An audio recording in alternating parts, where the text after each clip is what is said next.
Welcome to the third season of That's So Second Millennium, the Catholic Science podcast where we explore the fascinating borderlands between science and theology through realms of philosophy, human experience, and more. Welcome back to That's So Second Millennium, episode 115. This is the continuation of our interview with Aida Ramos at the University of Dallas. So we'll pick up where we left off in episode 114 with our discussion Aida's layout of the concept of subsidiarity and its history. And then we go on to talk about more topics in economics and Catholic social teaching. We'll discuss, for example, the decline in real wages and the advent of dual incomes in society since the 1970s.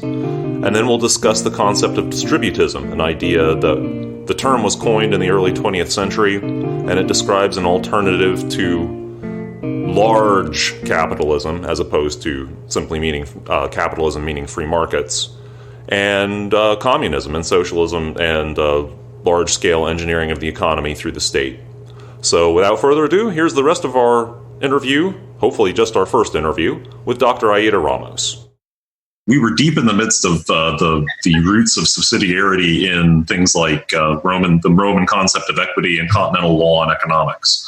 Right. And actually, it's good we had that little break, because then I remember, I mentioned it's mentioned in Quadragesimo Anno, but it's also mentioned in Rerum Novarum. It's just, it gets more developed in Catholic social thought after Rerum Novarum, after Quadragesimo Anno. Mm-hmm. And the word subsidium in Latin, it means assistance or help. So that is one of its basic origins.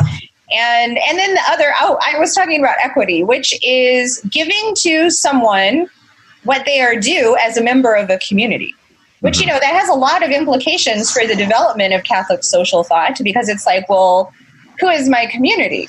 According to Jesus, it's everybody. So what is it then that's due to members of my community?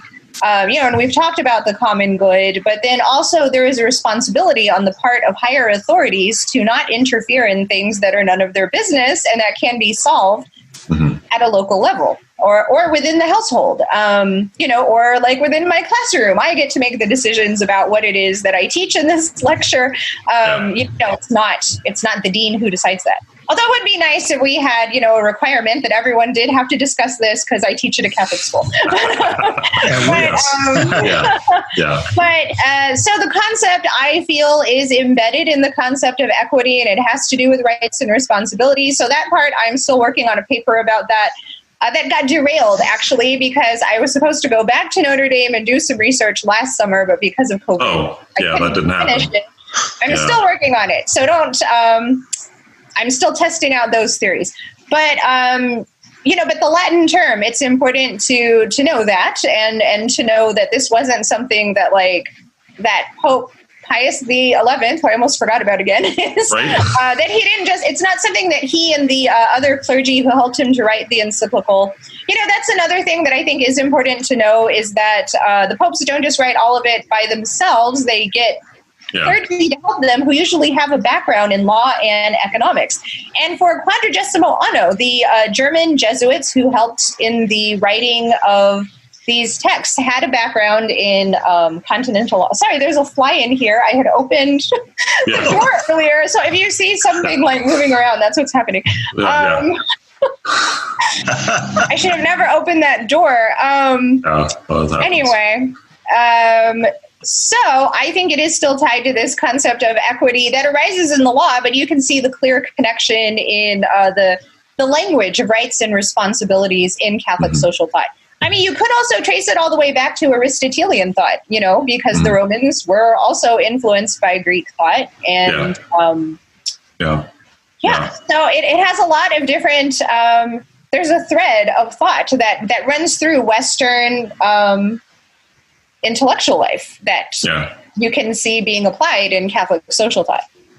Also, subsidiarity is a good fit with what you said was the origin of the word economics, right? A household kind of management. Am I right? Absolutely. So, because that's the most basic unit of society. The family, the household. What is my responsibility to my household? So that's also an Aristotelian, it's based on an Aristotelian mode of thinking about, well, my responsibility as the head householder is to make sure everyone it's about provision, basically. And, of course, for Aristotle, as I mentioned before, the focus was on the ultimate goal was the good life. It wasn't to maximize profit. It wasn't maximization of utility. It wasn't, let me defeat all of the other merchants in the marketplace. It was, well, what do I need? And what does my family need? What does my household, which was a really expansive concept, because it also included everyone who worked for your household who wasn't part of your family. Yeah. What do they all need to attain the good life? So there's so many antecedents from Catholic social thought, from classical thinking. But the thing you mentioned about, basic economic theory and political economy, the paper I'm still working on subsidiarity, I'm trying to tie it more into why Sir James Stewart chose to call political economy. Is it also connected to ideas about equity and subsidiarity? Because his training was in the law. Mm-hmm. Mm-hmm. He was trained as a lawyer, and then he started to address all these economic issues. But he had spent a lot of time in Germany, where they, as I mentioned, they taught economic things, what we today call economics, as part of the law and history curriculum. They weren't separated the way we have them today. Right. To our chagrin, as we were saying before we started recording the first time. They need to have all those perspectives together. It's just a fascinating. I mean, there's simply, subsidiarity has that practical. For various reasons, I think a lot about how. In my very concrete, and this goes back to environmental thought. So in my concrete experience as a state regulator. So I'm at the state of Indiana, and I'm working for a government department that's, entrusted with making sure that, for example, the groundwater that people, is a resource that people need for drinking water in most of the state, isn't contaminated excessively by gasoline, industrial effluent, all sorts of things. And then thinking about the experience that we had with sites that involved the federal agency, the EPA, and just the amount of, there's a really practical level at which it gets difficult when you go up the scale to really be effective. And you tend to write policies that don't fit. You tend to, just in terms of ever getting jobs done, you tend to, there are things you simply can't account for. At higher levels, and to what degree that that practicality plays into subsidiarity, all the intellectual and cultural antecedents, legal antecedents to it. Well, that's, and that is a difficulty of, you're working with a large group of people who don't have this worldview. Right. Because, I would also say that, mainstream economic theory, neoclassical economics, as we call it, would, say, well, who cares? What matters is profit maximization and utility maximization on the individual level.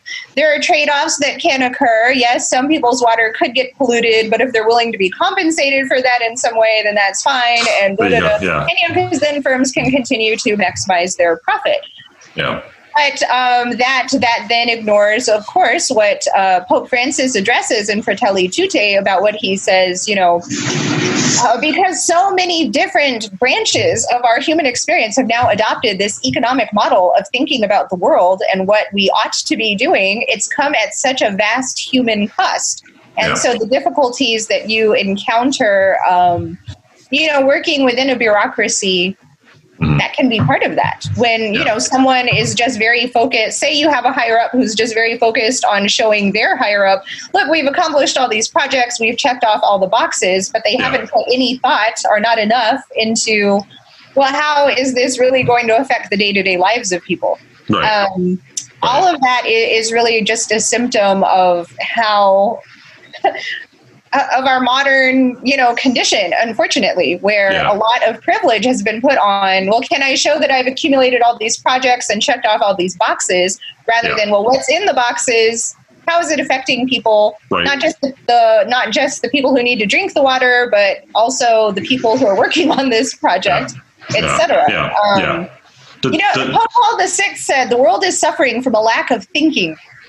Yes. That's from Populorum Progressio in 1967. A lack of thinking on every level. Yeah. That is he said things that just people just weren't ready to hear, believe it or not.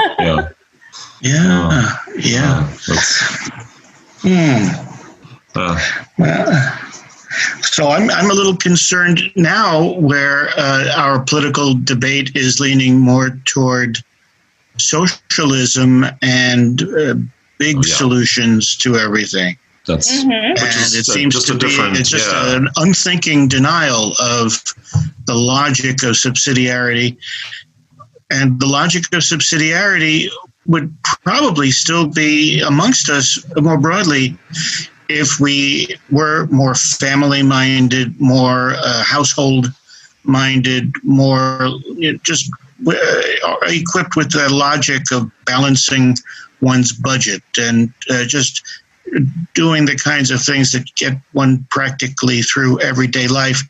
Socialism seems like a very practical solution to things because we just throw it to the government and let them handle everything. Well, that's the criticism that Catholic social thought has towards more extreme forms of socialism, definitely, that you can, or actually any form of socialism, that you could lose sight of the, there's a specific term for it. I know I can't remember. But it's like the problem is that you lose sight of the actual human person in doing that. But I do want to say that, I don't really think that our political discussion, a lot of it is around socialism, but that's not actually anything that is on any policymaker's agenda right now, at least in the United States. I mean, definitely in Europe, of course, many countries there are much more socialized than we are here. And I think something that is more a useful way for us to talk about it, and this is what I've told my students too, and they should also take comparative economic systems so they can actually understand what are the differences, because the frustration that people are experiencing right now in the middle class and the lower class is that economically right now things are not working out for the middle class in particular the way they used to. And this is an area I've done quite a bit of research in. So, it was in 2015 that for the United States, for the first time, the middle class was not the majority of our income groups. Wow. It was the people in poverty, and then the upper class formed the majority. That corrected itself again I believe it was by 2017, it had corrected itself again. But, so when young people in particular are expressing frustration with the system, I think it's coming from that. But what has helped to cause that is the breakdown of responsibilities between employers and their employees, where up until 1979, 1980, now I wish I had this graph with me here to show y'all, there has been a massive split between American workers' productivity, which has continued to increase. We work more hours than before. We're more productive than ever before. But our real incomes, the real purchasing power of our incomes has been flat. For the average worker, so not for everyone, for the average worker, looking at all average incomes. Well, and the average worker as opposed to the median worker? Yes. Yeah. So that means that the people who are climbing at the top are, there's got to be a compensatory, dropping off at the lower levels. Oh, absolutely. I mean, we have higher poverty rates than we've had before. And but there's been a flattening of average worker wages. The real value of the average wage is not as great as it was. It's lower than it was going back to the 1970s. Yeah. So people actually, they are feeling the pinch because we're working more than we ever have. We're super productive. It's not because people are lazy that their incomes don't go as far. So I wanted to say that because it's not about households balancing their budgets. It's that they don't have enough income to survive in the way that the middle class used to in the past. When you could have a head of household you could be a husband and your wife didn't have to go out to work. Yeah. My dad, my parents had 5 kids. They had sat down ahead of time and determined how many can we afford? We can afford 6. They wanted 6. We had 5. But, my mom then had to do a lot of economics, a lot of household management while he worked. And But in the 60s, 70s, early 80s, that was okay. But for most families, they're not in that position anymore in the middle class, and absolutely not in the lower class. So I think that a lot of the, the frustration that especially young people are feeling that make them move in that direction to say that they want socialism and whatnot is they are having a frustration with the way our system works now. And a problem with our current system is that we have less competition within our individual industries than we've ever had before. So capitalism, when it works beautifully, but it works best when there's a lot of competition. Not meaning competition in the sense that our products don't compete with other countries' products, because of course they do. But competition within an industry. Like, look at what's happened with our cell phone industry. T-Mobile just had that merger with Sprint. And now who are the big firms? You can, without even ever having studied oligopoly, that's an oligopolistic industry. There are a few firms who control the vast majority of that industry. Monopolies are illegal here, but oligopolies aren't. But, that's why Amazon right now and Google and Facebook are coming under scrutiny. Because we do have antitrust legislation against someone who has monopoly power. But I think most Americans aren't aware that the way our industries operate has changed. They aren't as competitive as before. You could look at the airline industry as well. When we were even in grad school, how many more airline options were there to fly out of South Bend or Chicago than there are now? There's probably one now, right, in South Bend? American. I think United also still. United, but TWA used to exist. Northwest Airlines used to exist. As these firms become more concentrated, that has impacts for labor. It has direct impact for how many people you hire, how many upper managers you have, what happens with salaries. And so I just wanted to say that we shouldn't just discount the unhappiness people feel with the system. But again, I will say that capitalism, it worked beautifully for us in the 60s and the 70s and so on. But then we had more regulations, and we had more competition. We absolutely had more competition in our industries. It was a fairer deal for labor. And so from a Catholic social thought perspective, that's extremely important. But for, socialism, there isn't anything in either candidate's policy platform that says they're going to socialize any part of the economy. So I would say that's not something that's going to happen, because socialization means the government would own some key resource. Yeah, we're not going to nationalize industries in that way. Right. There's no talk of nationalizing, say, the Methodist healthcare system or the Baptist healthcare system. Or Franciscan or what have you. Right. I'm just mentioning some of the big two here in Texas. Well, and by the way, what has happened to our healthcare systems? More of those have become much more concentrated than in the past as well, which has changed, just because of dividends and stockholder compensation, upper management compensation. More of the profits are going to that than going to wages, which firms can do that because the law allows them to do that. And so politics is really important here to try to change the situation so that people just don't get these ideas that, capitalism has never worked, because that's not true. It's just the conditions we're operating in have changed. And some firms lobbying Congress to get those changes to happen is part of this too. So we come back to law, politics, and economics. It's all of a piece. But I was also going to say a better way to talk about this, especially with young people, I think, is to talk about public goods rather than to talk about changing our entire economic system. Public goods are those goods that are paid for out of our taxes, and the government I hate to say provides them because it makes it seem like it's for free, and nothing is for free, but they're produced by the government because they're not profitable for private firms to produce, or private firms wouldn't produce enough of them. National defense is one. I don't pay for my own private army. I pay my taxes, and the government does that. And whether I pay my taxes or not, although I have,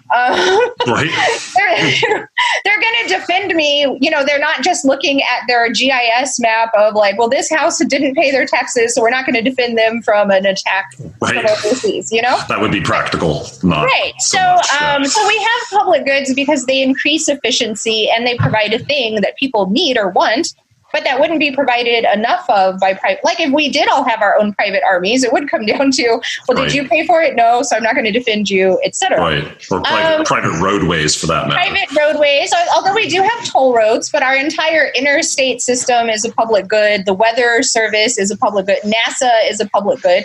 Although as our technology changes, we get more private provision of these. Our production is a better word of these things, you know, like Elon Musk and SpaceX, blah, blah. In the 60s, it wouldn't have been possible due to the massive startup costs and the lack of technology. But now it is possible. Yeah. So some things that were public goods in the past can become private goods in the future. But or vice versa. Or vice versa, exactly. So something that, of course, is talked about a lot is healthcare.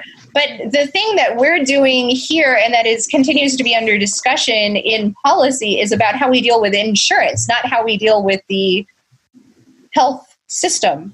There is still no one, you know, neither Biden nor Trump has any plan to have the government... An NHS like there is in the UK or something. To form an NHS, yeah, that's a simpler way of saying it. Because like in the UK, the doctors work for the government owns all the hospitals. No one is proposing that. We're still having a really much more basic discussion about insurance and how it's going to be paid for and whether we should have more options. You know, and in Germany, that's how they do it. They have very competitive insurance options. But the insurance companies there are also not allowed to make a profit. They compete on the basis of revenue. So, you know, there are different ways we could be approaching this that doesn't have to spill over into, are we changing our whole economic system? And I often find that that's where the discussion immediately goes, that it's about socialism versus capitalism. When it's like, well, no, we have a lot of other things we could be doing.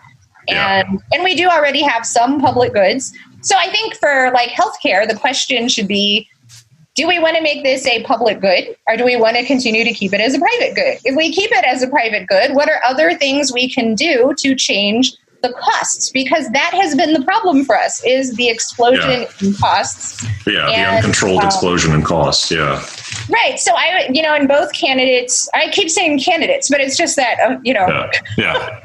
No matter who you support, neither one is saying that we need to drastically change the health system. You know, and some people would say, unfortunately, because, there are changes that need to be made. But mostly it has to do with costs, bringing down the costs for patients. Which right now are just... ridiculous. We all know that Band-Aids don't cost $100, but when you get that bill, if you get an itemized bill from the emergency room or from the hospital, you see a lot of ridiculous costs on there.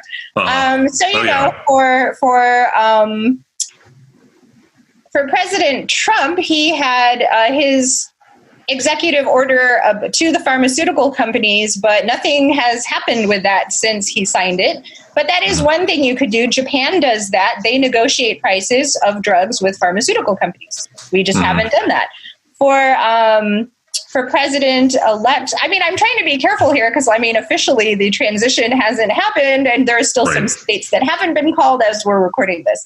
On Biden's side, he's still talking more about different insurance options. So I think these are all important things to know, because then otherwise you fall into this, like fisticuffs between capitalism and socialism, when that's not really what people higher up are fighting about. It's like a veil over what is the real thing discussed and decided upon.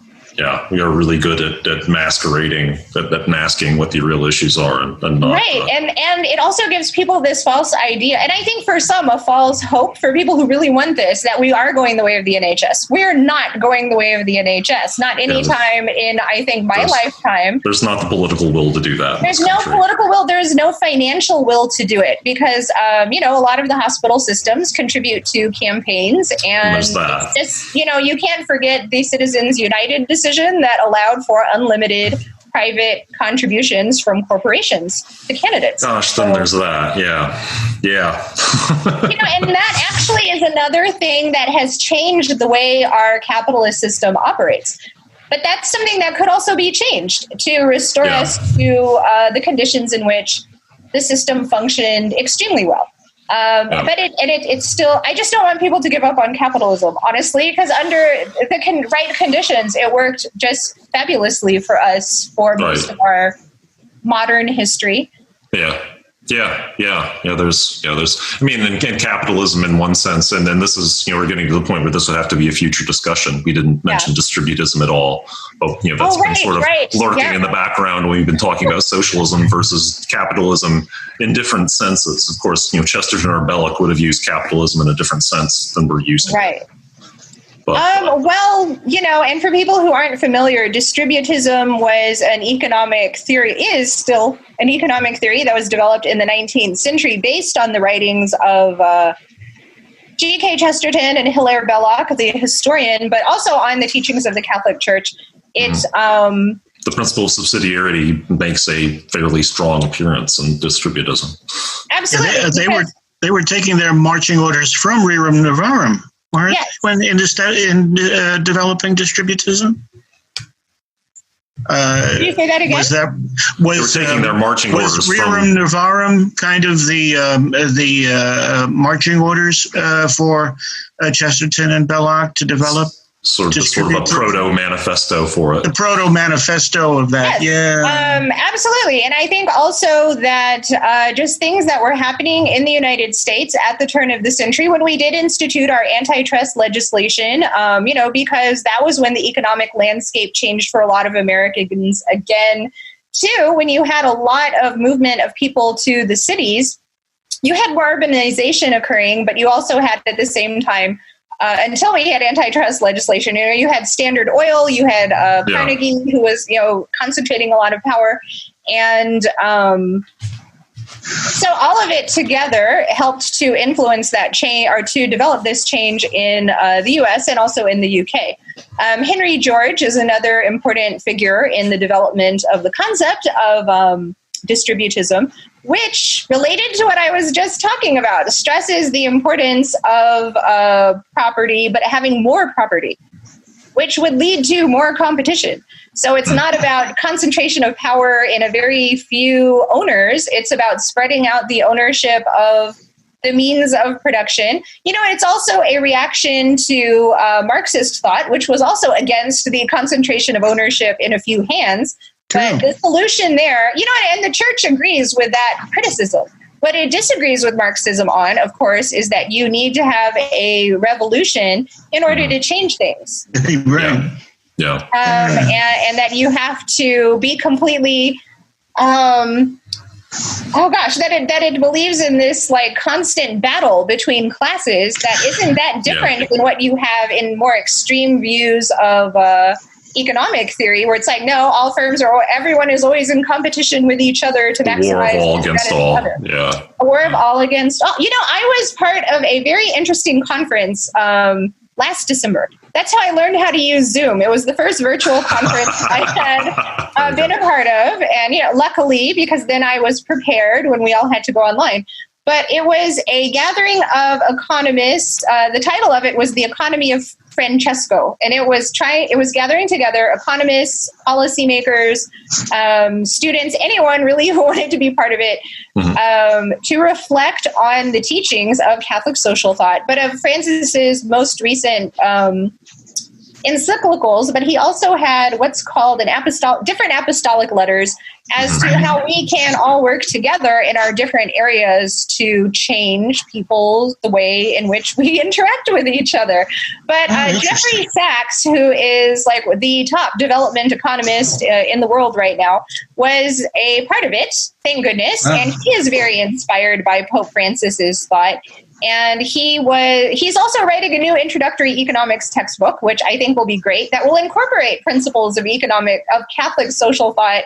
Wow. But he made the point that the view in mainstream economics and neoclassical economics that we teach every semester about this war of all against all, that it is embedded in Hobbesian thought, and it's not something that just it's out of line with the way we used to talk about human nature up to that point.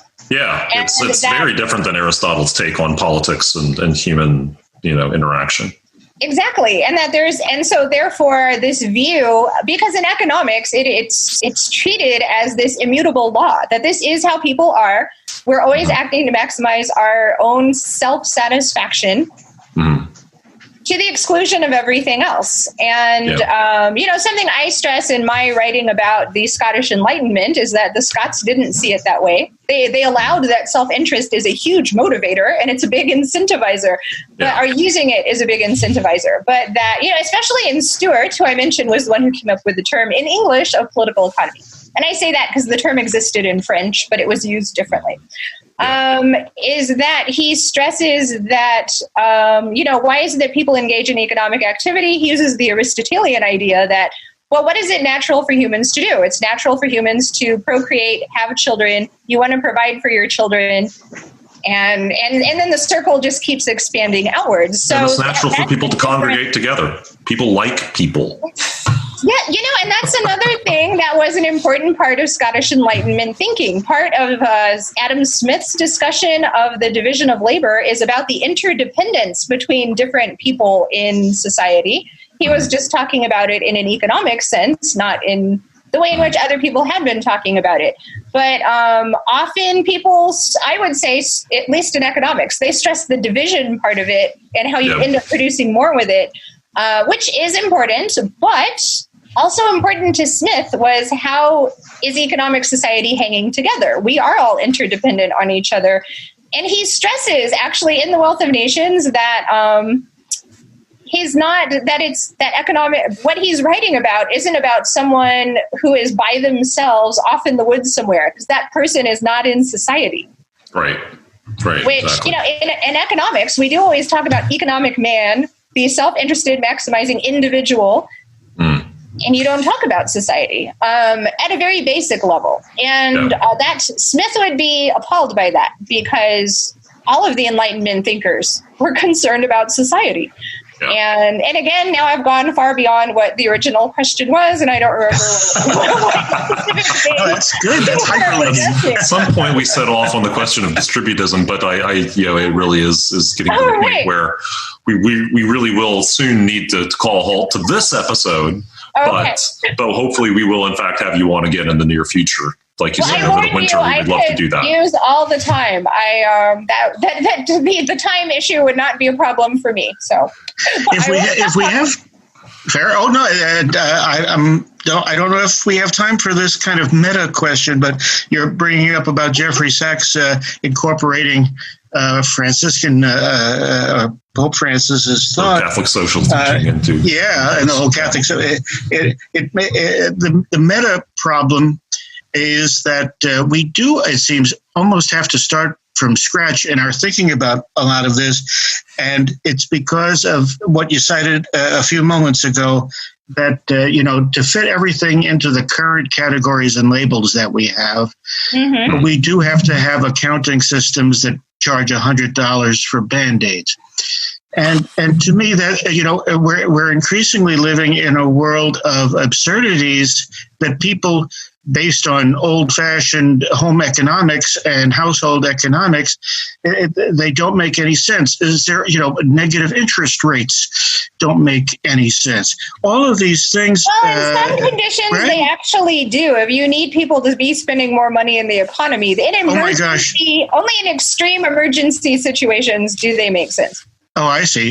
Well, I don't even want to go into that. That would be even scarier than my meta thought that we are approaching such an emergency situation. Well, some countries have. Japan was in that situation. They are, right? And yes, so they were trying to keep people to...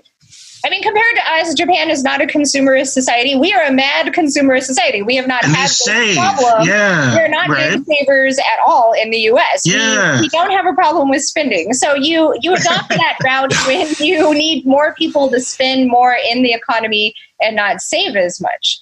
But it's something that you would hope to avoid. It's a sign that things are going really wrong. So hopefully, let me find someone to knock on here. That's something we have enough fail-safes, I think, in our economy, and we're such big consumers that I don't think that would happen here. We're a long way from that happening. We're a long way yet from that happening. Okay, well, that's good to hear. That's one of my concerns. But my basic meta concern is that we, because we're thinking in these, we're forcing our thinking into certain easy categories, that we're losing touch with basic reality, basic truths of common sense. And Catholic social teaching is a very good framework of common sense that we could reimpose maybe through Jeffrey Sachs's new textbook. And that was one of his points, and something that, his whole career has been in economics. He was at Harvard before he went to Columbia, so he's been very successful. He's been very successful. He's not coming from the fringes of economics at all. He's very much, he has benefited from his knowledge of mainstream economics. But that's something that he acknowledged, that we're losing the practical side of this, and that it's going to be for people. And I'm glad you mentioned that, about going back to basics, because that's why he is now writing this introductory text. That's great. Because you have to go all the way back to the beginning about what are your assumptions about human beings and what they do, because that is the starting point of economics. Every Eco 101 that you teach every semester. The assumptions you make at that level then govern why you're solving this fourth degree differential equation and your 400 level class. And once you get up to that higher level where you are doing the differential equations, and especially at the doctoral level, the mathematics become very refined and beautiful. Right. But the assumptions and the outcomes are about ridiculous things. Yeah. In a lot of cases. I love it. Because, there are some models that talk about, what about zero prices? Zero prices are a thing that would never happen in any marketplace. So why are we even wasting any of it? The fact that, but I want an equation that won't blow up in that circumstance. And that's what it comes down to, that, the methods in economics have changed. And so in the name of making it more scientific, it's become more scientistic. Because sometimes you have models that are great and that are useful. Sometimes you have models that are just an exercise in mathematics to show, I did this because I can. Because I'm awesome. Because I'm awesome. And a lot of the, and to talk about this in a way that it really hurt our economy, are a lot of the mathematical models that financial investment firms were using for the market crash, our last big recession. Exactly, right, in 2008, on just a lot of ridiculous assumptions, very elegant math. The math was beautiful, but it was these mortgage-backed securities, you can't lose. They're a great investment for everybody. And the financiers who were selling them to people didn't understand the mathematics. And but so that's just let alone the assumptions behind the mathematics. Yeah, exactly. This can all go horribly wrong. Math is a beautiful tool to get things right, but it can also be a tool to depends issues and get things wrong. On whether you get the initial assumptions correct. Yeah. Absolutely. Yeah. Well, and that's another way in which we could benefit from returning to our Catholic roots.